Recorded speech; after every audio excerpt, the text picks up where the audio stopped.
Mithila Darbhanga channel के subscribe करो और बेल आइकन के जरूर दबाओ।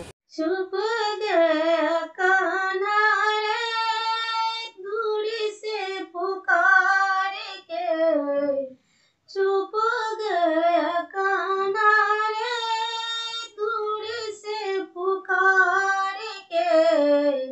नींद नहीं आए बिना यशोदा कुमार के, नींद नहीं आए बिना यशोदा कुमार के।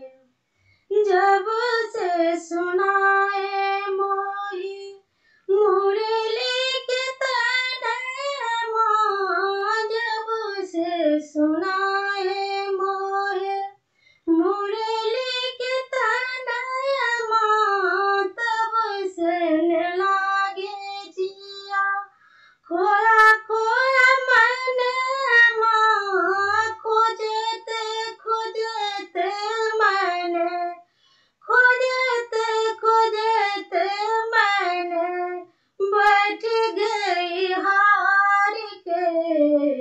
नींद नहीं आए बिना यशोदा कुमार के, नींद नहीं आए बिना यशोदा कुमार के। दिन नहीं चैन आवे राति नहीं नींदिया, दिन नहीं चैन आवे राति नहीं नींदिया, रही रही आवे मन सावरी सुरतिया, रही रही आवे मन सावरी सुरतिया। कैसे बिसराई गईले, कैसे बिसराई गईले गोकुला में जाई के।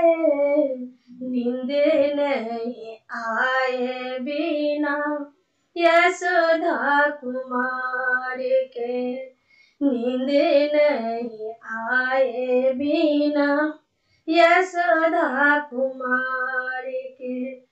पगली के रूप धरी चले जब आगे, पगली के रूप धरी चली जब आगे, बिरह के आग रामा रही रही जागे, बिरह के आग रामा रही रही जागे।